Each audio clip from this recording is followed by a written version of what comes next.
인간은 태어나면서부터 다양한 역할을 가지게 돼. 심지어 갓난아이도 역할이 여러 개야. 아들이나 딸이면서 손자이면서 손녀이고 국민이면서 세계 시민, 뭐 이렇게.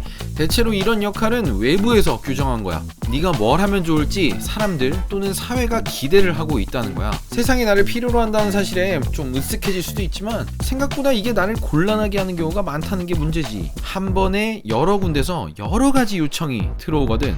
예를 하나 들어볼 텐데 댓글에 너의 선택을 남겨봐. 아주 재미있는 토론이 될 수 있거든. 오늘은 절친의 결혼식 날이야. 내가 사회를 보기로 했어. 그래서 집에서 출발했는데 내 회사 거래처에서 문제가 생겼다고 전화가 온 거야. 당장 와서 해결하라고. 그러지 않으면 앞으로 거래는 꿈도 꾸지 말라고 하는 거지. 그런데 때마침 아내가 아이를 낳으러 분만실에 들어갔다는 소식을 듣게 된다면 나는 이 택시 목적지를 어디로 정해야 할까? 각자 자신의 선택과 이유를 댓글에 남겨줘.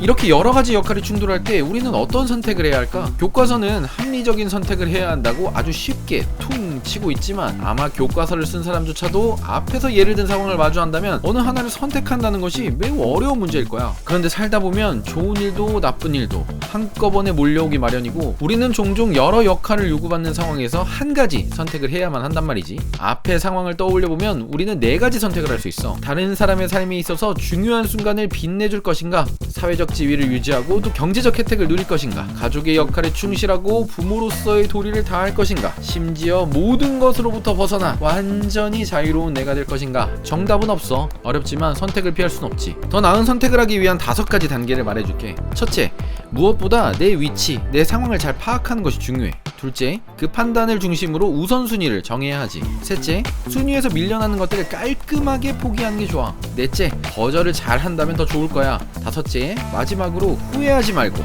선택의 결과를 잘 기억해둬야 하지. 다음 선택 때는 또 다른 상황이 펼쳐질 테니까 말이야. 그런 복잡한 상황을 마주하면 원칙에 따라 선택하고 행동하는 것이 좋다고 생각하기 쉬운데 절대 그렇지 않아. 삶은 고정되어 있지 않고 계속해서 흐르고 있기 때문이야. 유명한 영화도 있잖아. 지금은 맞고 그때는 틀리다.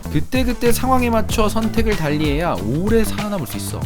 앞의 상황에서 나를 곤란하게 하는 모든 것으로부터 벗어나 완전히 자유로운 내가 되는 선택을 하는 사람은 거의 없을 거야. 댓글로 나는 나를 사랑하는 사람이라고 소리치긴 쉬울지 몰라도 실제로 저런 상황 안에서 그런 선택을 하기는 쉽지 않지. 대부분의 사람들은 만들어진 역할 안에 갇혀 살 수밖에 없어. 친구와 다음에 같이 놀러가서 즐거운 시간을 보내고 싶기도 하고 거래처와 좋은 관계를 유지해서 생계를 유지해야 하기도 하고 가장 편안해야 할 집에서 가족과 행복한 삶을 살고 싶기도 하니까 우리는 한순간도 빠짐없이 어떤 역할을 하도록 강요받으며 살지. 역할 갈등의 핵심은 어떻게 보면 다양한 역할이 충돌해서 생기는 문제가 아니라 만들어진 역할을 수행해야 한다는 것. 다시 말해서 나와 외부 세계의 충돌로 생기는 문제가 더 큰 문제일 수 있어. 처음엔 대부분 역할 갈등을 모두 다 감당하는 방식으로 해결하려고 해. 하지만 이런 방식은 오래 갈 수 없어. 수많은 역할을 모두 해내는 건 불가능하거든. 이걸 깨닫는 과정에서는 엄청난 좌절감을 맛보게 되지. 좌절에 시달리다 보면 한 가지만 선택하게 될 확률이 높아. 어차피 다 못할 거